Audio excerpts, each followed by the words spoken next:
So let's get this started. I'm gonna put my pastry blender down and grab a tablespoon. I'm gonna start with about 3 tablespoons of water. And I'm using ice water. Ice water is really important because it will help keep the butter cold and the other ingredients cold. You never want your butter to come to room temperature. Okay, and the dough's kind of coming together. It's starting to. You can see it's changing its texture a little bit. We still have a really big chunks of butter. So I'm going to add another 2 tablespoons of water. All right, so I added a little more water, and I think I'm just about there.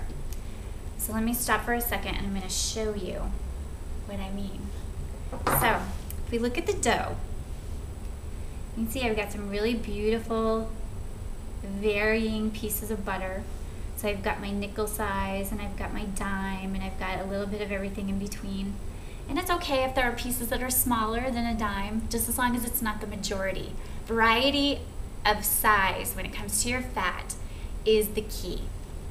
All right, so we've got our varying sizes of fat, but you can see I still have a lot of dry crumb in the bottom of my bowl, and too much dry crumb, which means I need about 1 more tablespoon of water, and then it should be perfect. So this is the point where you know that it's almost time to stop. So you've got your nice chunks of butter that are in varying sizes, and you also have a majority of dry crumb on the bottom, and that's what you don't want. So 1 tablespoon of water should do it. Okay, I'm just gonna kind of mix that in and get the dry pieces off the bottom of the bowl. I'm gonna do a couple of more pushes with the pastry blender, and right now it's absolutely perfect.